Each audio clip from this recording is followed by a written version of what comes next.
the aforementioned Danny White, who's been with us many times here on Tiki and Tierney from the mid-'70s to the late '80s, a fixture in Big D, and is with us here again on CBS Sports Radio. Danny, Tiki and Tierney, how are you today, buddy? What's happening?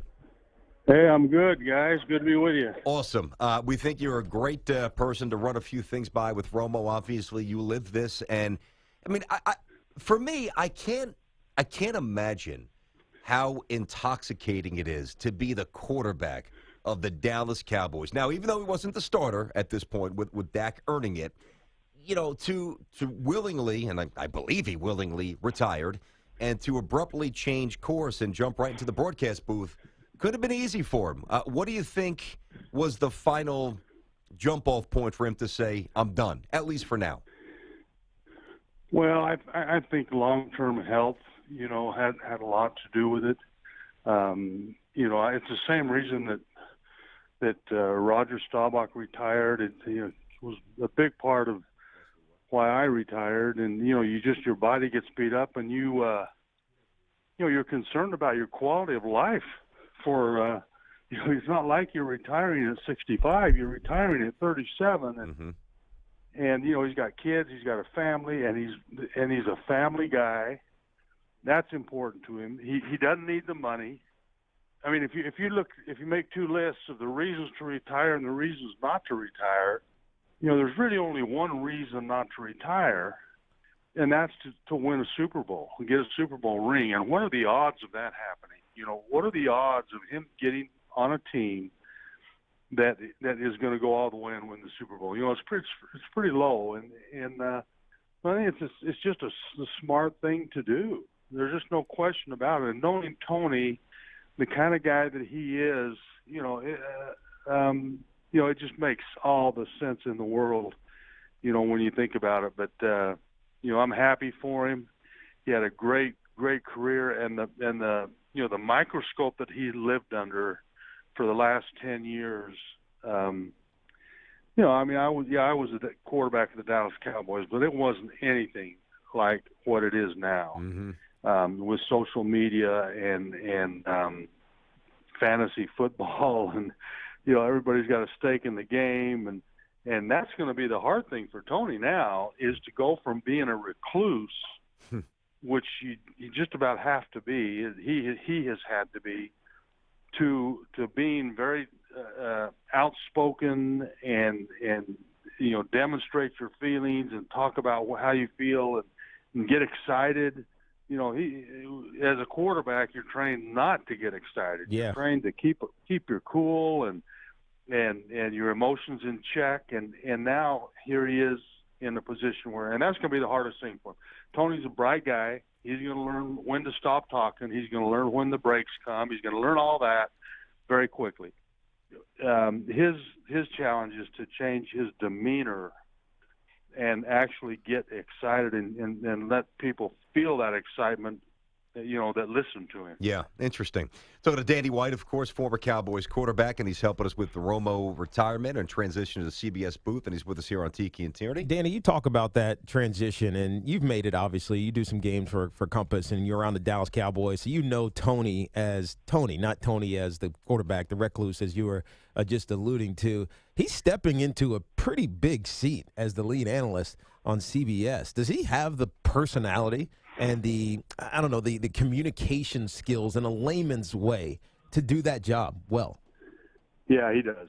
He does. If you get to know him off the field, if you get to know him on the golf course a little bit, and what he really is, he's got a lot more of that than people think he does. He's a lot more talkative. When you live that lifestyle, people almost think that you're not very bright, because you have to avoid people and publicity and to have any kind of a lifestyle at all. And he is a bright guy, number one, and number two, he is a fun guy off the field. When you get him away from all the cameras and all the people that are after him, he's a fun guy. I mean, all you have to do is watch him look at him smile, and you can tell there's that little bit of mischievousness inside of Tony. Yeah, I know exactly. I could see that. Yeah, you know what I'm talking about. Yeah, he's a little bit of a prankster, and he's got that in him. So I think he'll be fine. But it's still gonna take some time for him to let that out. When he's sitting behind a microphone in the broadcast booth. Danny, somebody called and they brought your name up on our show yesterday. Danny White with us here, former Cowboys quarterback, Tiki and Tierney, 1976 to 88. Interesting era, just in the sports world. Boy, so different back then. And they were a big Danny White fan, big Cowboys, and they said Danny White's the better quarterback. Danny White than Romo.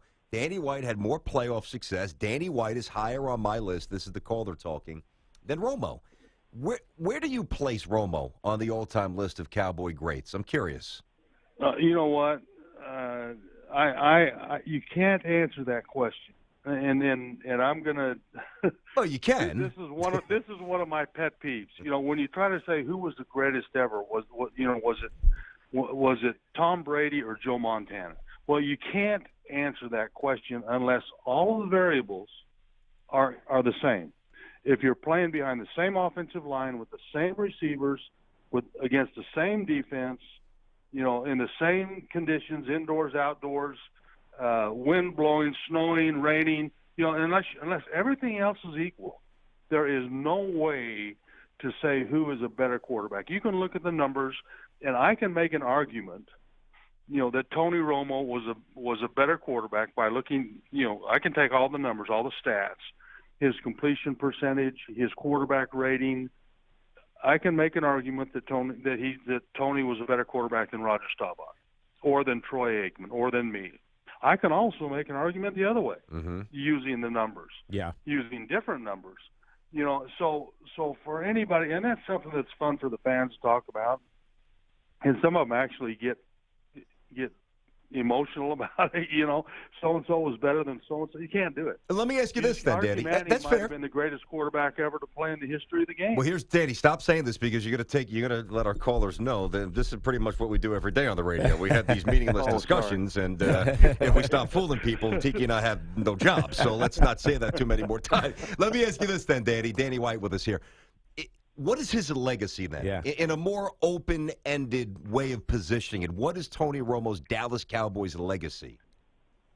Well, I think his legacy is going to be that he made that team a contender when they weren't a contender without him, because he made plays. He was as good as, he and maybe Aaron Rodgers. There are a few other guys that come to mind that his ability to make something out of nothing was uncanny. He got himself out of more jams and calling the games. I just sat there in amazement. How did he get out of that? And not only get out of that, but then throw a touchdown pass. And I don't know how many times I've said that, and I think that's. Other than the fact that his legacy is going to be through more completions, more touchdown passes, more yardage. He's the number one passer statistically in Dallas Cowboy history, and it's mainly because he played. He started for 10 years, and no other Cowboy quarterback has ever done that. But I think the thing that separates him was his ability to make plays when there wasn't a play there to be made, and just an amazing fashion. Even guys who are much more athletic than he is or was. He didn't die. Yeah. Everybody's acting like Tony died. Well, he hadn't died. Tony's going to be around, and we're going to be watching Tony for a long time. Yeah. So nobody needs to feel sorry for Tony Romo. Not only that, but he's set for life financially. Yeah. He's got a great family. He's going to have a much better lifestyle now than he had, for the last 15 years. Yeah, Danny, that brings we have about 30 seconds here, which brings me to the last question I want to ask you. Do you think there is any chance that he plays football again? No, it's not in him. The drive, it's not worth it. It's just not worth it. Somebody offered him $100 million, it wouldn't be worth it. It wouldn't be. He doesn't need islands in the Mediterranean and castles in Europe to be happy. He's not that kind of a guy. He needs a set of golf clubs and time for his kids and his family, and that's it.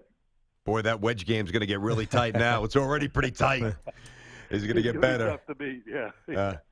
Danny, great chatting with you. Really good perspective. Appreciate you hopping on. Anytime we give you a buzz, you always take pretty good care of us. Thank you very much, sir. Good stuff. Hey, anytime, guys. Take care. Be good, Danny.